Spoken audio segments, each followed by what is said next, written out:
5세 때 팔려나갈 뻔하고 28세에 노출을 감행했으며 60세를 앞두고 욕조속 금기 논란으로 충격을 주었습니다.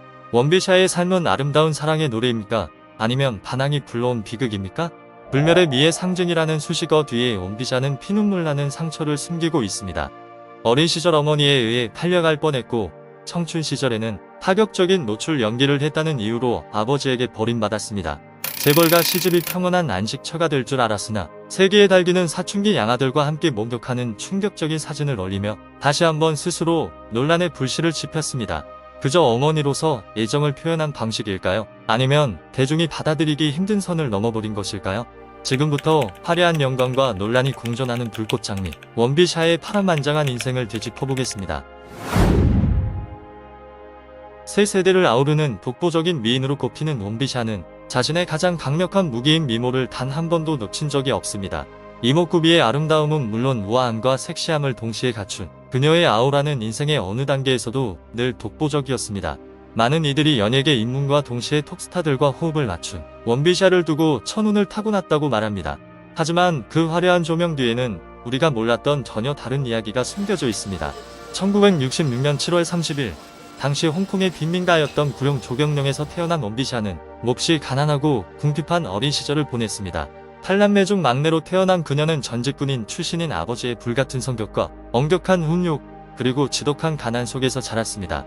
또래 아이들이 한창 공부할 나이에 그녀는 일찍이 생계의 쓴맛을 알아버렸고 가족의 억압에서 벗어나기 위해 강렬한 독립심을 키웠습니다.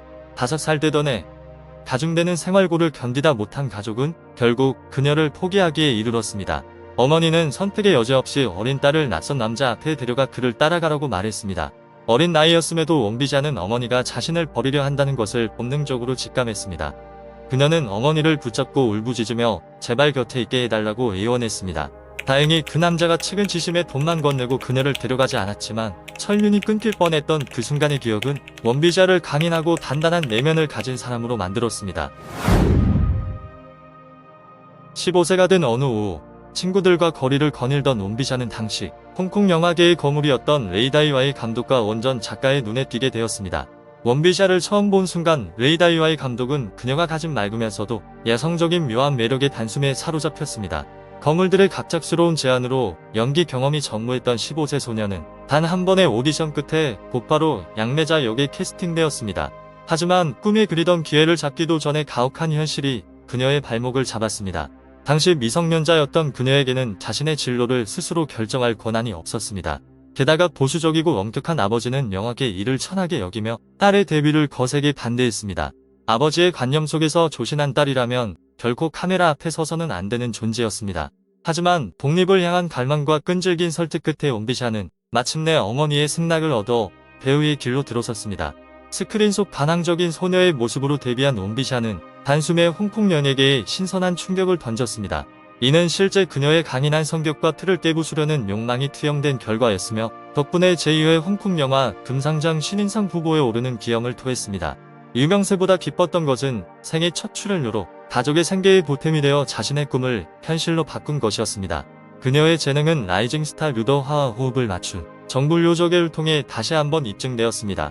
촬영 전 감독은 키스신과 배드신이 있다는 사실을 고지했고 원비샤는 이를 즉할 거절했습니다. 당시 16세에 불과했던 그녀가 감당하기에는 너무나 예민하고 어려운 장면들이었기 때문입니다.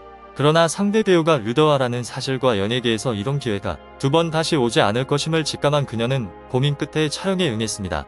영화는 대성공을 거두며 흥행 가도를 달렸고 원비샤는 단숨에 스타덤에 올랐습니다. 하지만 화려한 영광 이면에는 딸의 파격적인 연기에 격노한 아버지와의 갈등이라는 뼈아픈 고통이 있었습니다. 결국 표심을 지키고 마음의 평온을 찾기 위해 그녀는 돌연 활동 중단을 선언하고 3년 동안 학업에 전념하며 대중의 곁을 떠났습니다. 3년 후 학업을 마치고 가족과의 앙금을 씻어낸 원비샤는 1986년 20살의 나이로 더욱 성숙해진 모습으로 복귀했습니다. 광금붕 감독의 지하정에서 주윤말, 양조위와 어깨를 나란히 하며 화려하게 재기한 그녀는 이후 연지구, 오장 등 굵직한 작품들을 쏟아냈습니다. 천부적인 연기력으로 다양한 캐릭터를 소화하던 그녀는 1992년 드라마 화매귀의 해조 역을 통해 명실상부한 톱배우의 반열에 올랐습니다. 시나리오를 처음 접한 순간부터 원비샤는 작품에 깊이 빠져들었으며 극 중 이야기에 깊은 유대감을 느꼈습니다. 훗날 그녀는 해조가 실제 자신과 가장 닮은 인물이었다고 고백했습니다. 겉은 부드럽고 매혹적이지만 속은 누구보다 독립적이고 강인하며 주관이 뚜렷한 여성이었기 때문입니다. 이것은 대형 TV 작품에서 그녀가 처음으로 주연을 맡은 것이기도 했습니다. 방영 즉시 홍콩, 대만, 중국 본토 전역에서 신드롬을 일으켰습니다. 그녀의 명성은 하늘 높은 줄 모르고 치솟았습니다. 하지만 현실은 그리 간단하지 않았습니다. 1995년 막 28세가 되었을 때 원비샤의 커리어는 갑작스럽게 최저점에 빠졌습니다. 당시 홍콩 영화 산업은 쇠퇴기에 접어들기 시작했습니다. 많은 유명 연예인들이 어쩔 수 없이 다른 길을 찾아야 했습니다. 그러한 상황 속에서 심리영화 전문으로 유명한 구레도 감독은 경변이라는 스릴러 공포 영화를 제작하기로 모험을 걸었고 원비샤와 임달화에게 출연을 제안했습니다. 이 영화에는 여주인공이 캐릭터의 심리를 완벽하게 묘사하기 위해 신체 노출을 감수해야 하는 매우 대담한 장면이 있었습니다. 예술에 대한 믿음으로 원비샤는 주저없이 제안을 수락했습니다. 그녀는 어릴 때부터 서양 영화를 즐겨보아 사고방식이 꽤 개방적이었기에 28세의 나이에 노출 장면을 찍는 것이 큰 문제라고 생각하지 않았다고 밝혔습니다.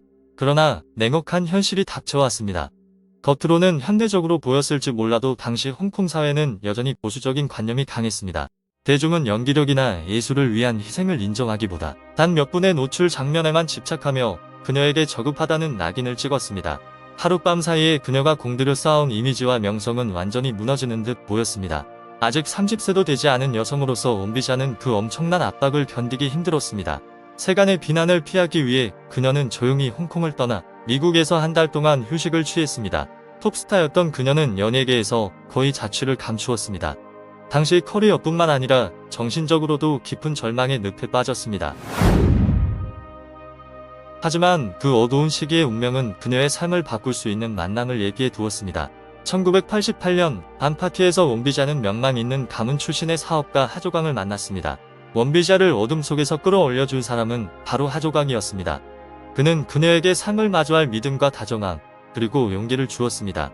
하지만 그들의 사랑 또한 많은 시련에 부딪혔습니다.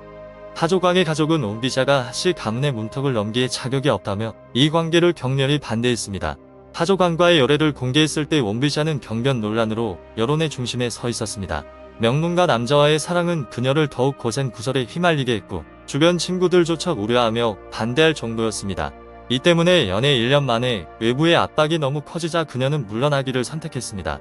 그러나 모두의 예상과 달리 그는 물러서지 않고 오히려 더 확고해졌습니다. 비난에도 불구하고 그는 당당히 첨언하며 다른 이들이 뭐라 하든 자신의 눈에 원비샤는 진심으로 사랑하고 이해하는 여성일 뿐이라고 말했습니다.